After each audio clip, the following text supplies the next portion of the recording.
राम मंदिर हो गया मैडम। ये भव्य तस्वीर आप रिपब्लिक भारत पर देख पाएंगे जब 4 मिनट के लिए प्रभु श्री राम का सूर्य तिलक होगा।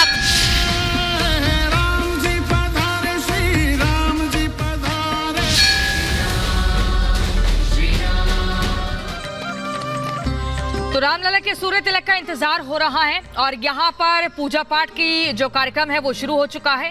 लगातार यहाँ पर मंत्रोच्चारण की धुन सुनाई दे रही है और उसी धुन के बारे में क्या कुछ यहाँ पर अब सिलसिलेवार तरीके से हो रहा है। हमारे साथ स्टूडियो में गेस्ट मौजूद हैं, आचार्य जी, इनसे समझेंगे।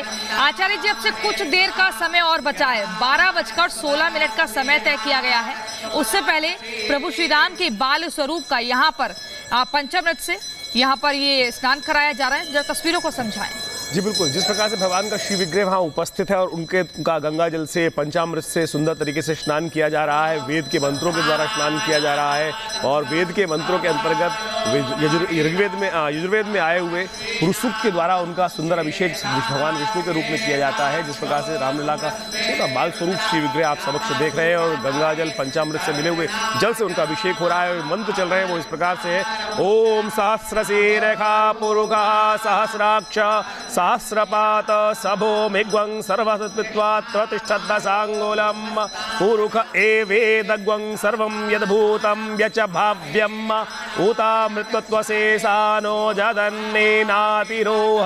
ये भगवान विष्णु का प्रियतम स्तोत्र माना जाता है और ये सहस्रशीर्ष पुरुष सूक्त ऐसे भगवान की उपासना करते हैं जिनकी सहस्त्रों हाथ है, सहस्त्रों नेत्र है और समस्त जन का कल्याण करने वाले हैं। इस वेद मंत्र के द्वारा भगवान का 16 मंत्रों के द्वारा उनका अभिषेक पूर्ण रूप से सुंदर तरीके से पहले जल से किया जाएगा, फिर दूध से किया जाएगा, फिर दही से किया जाएगा और फिर अनेक औषधियों के द्वारा घृत इत्यादि से, मधु इत्यादि से, शर्करा से, सब प्रकार से भगवान का अभिषेक करने के उपचार उपरांत उस जो देखिए पहले जो पंचामृत होता है सबसे पहले उसको जल में 5 चीजें मिलाई जाती है, उस पंचामृत से भगवान का अभिषेक किया जाता है और वो पंचामृत बाद में चरणामृत बन जाता है।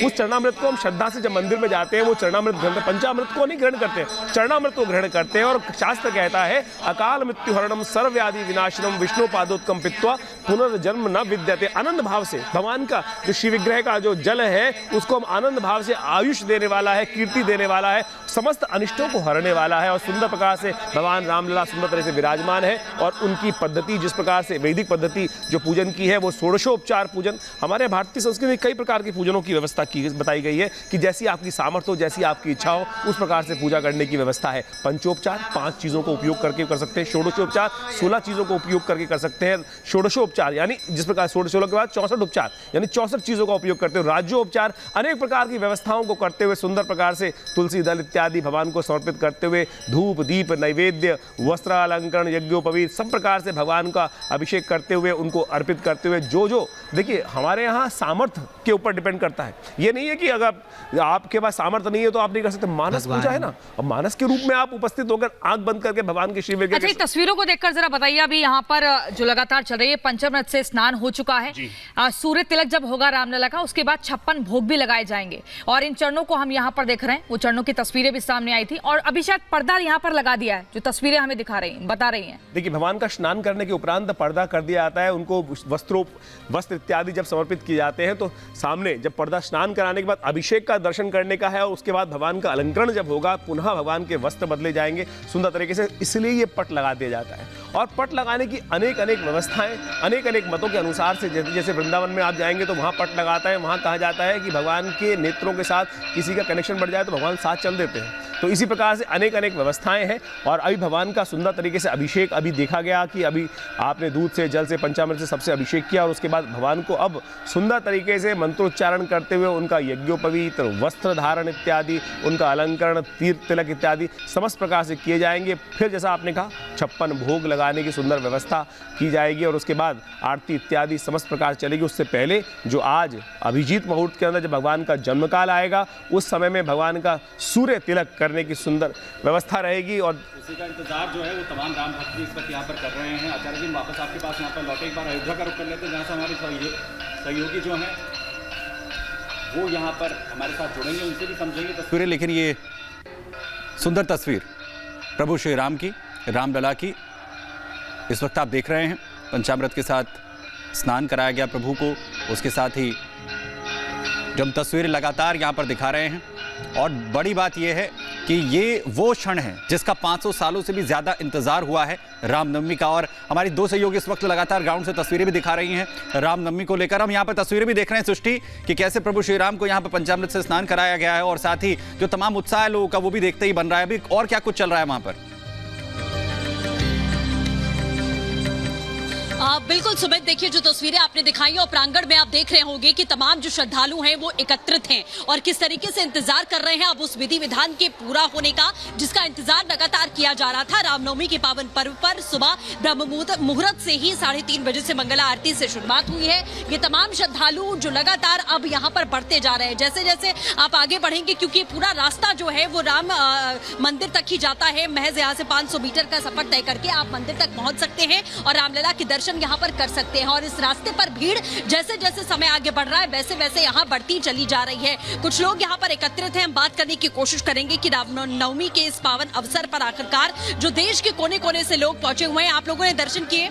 अभी नहीं किया, अभी दर्शन का इंतजार कर रहे हैं। सर आपके दर्शन? सर हम गुजरात से आए, हम ट्रैवल्स वाले हैं, 5-6 गाड़ी लेके आए हैं और बहुत अच्छा हुआ है। नरेंद्र मोदी और वो योगी जी जो है उसने यूपी में बहुत बढ़िया किया, दर्शन का भी बहुत लाभ मिल रहा है, सब बहुत बढ़िया संग है। जय श्री राम। आज तो रामनवमी है, आपने दर्शन कर लिए? बढ़िया। हब स्वरूप आज दिखा होगा क्या? हब स्वरूप आज दिखा गुजरात से आए, वडनगर से, मोदी साहब के गांव से, गाँव के ही वडनगर से आए हैं। राम को लेकर आप लोग इतनी खुशी अपनी जाहिर कर रहे हैं, राजनीति भी बहुत हो रही है इस पर, अभी भी उल्टा सीधा। मोदी जी आने वाला है और योगी जी आने वाला है, आने वाला है, आने वाला है। जय श्री राम, जय श्री राम। गुजरात से आए हुए लोग मोदी जी आएंगे, योगी जी आएंगे, रामराज फिर से होगा। योगी जी आएंगे, मोदी जी आएंगे, रामराज। चलिए, मोदी जी के 3 अजूबा, राम मंदिर 370 धारा, राम मंदिर नोटबंदी। 3 अजूबा। हम गुजरात से आए। हाँ, कैसा लगता है? अब बहुत बढ़िया लगता है। मोदी जी का बहुत खूब आभार है। हाँ, तो ऐसा आदमी नहीं होता तो भगवान का कार्य नहीं होता। आप भावुक हो गए? क्या करे बेटा, कई साल से हमारे ईटा लेके आए थे, ढोसा तोड़ने आए, गुजराकोंड में भी थे, सब जगह पे हमारा नंबर था। ये इस बार मोदी ने हमारा वो राम जी का जी, हम बोले थे पहले सौगंध की राम की खाएंगे, मंदिर वही बनाएंगे। हम सौगंध राम की खाई थी, मंदिर वही बनाया है, इसलिए हम हर बार आते हैं। जय श्री राम। तो देख रहे हैं आप, लोग भावुक भी हो जा रहे हैं जो अलग अलग देश के कोनों से आए हैं और वो लगातार अभूतपूर्व हैं इस बात से कि किस तरीके से मंदिर का निर्माण यहाँ पर हुआ है। जी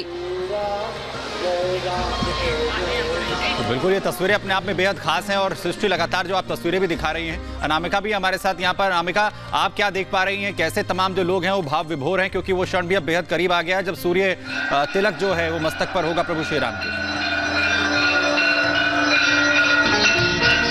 सुमित, बताया जा रहा है 11:58 का वक्त है। अभी तक 12:16 का वक्त बताया जा रहा था, लेकिन अब पता चला है कि 11:58 का वक्त है और 12:02 पर प्रभु श्री राम का तिलक होगा। लेकिन उसके पहले देखिए, जो लोग यहाँ पर दर्शन करने के लिए आए हुए थे, कई लोग दर्शन कर चुके हैं, कुछ लोग इंतजार कर रहे हैं जब सूर्य तिलक हो जाएगा तो उसके बाद यानी जन्म के बाद भगवान के दर्शन करने के लिए जाएंगे। ये महिलाएं यहाँ पर कुछ है, जन्मोत्सव मनाने आई है भगवान का। आप कहाँ से आए? हमारे अयोध्या से। तो जब जन्म होता है बच्चे का तो बधाइयाँ गाई जाती हैं। हाँ। अयोध्या में क्या बधाइयाँ गाते हैं आप लोग? राम का।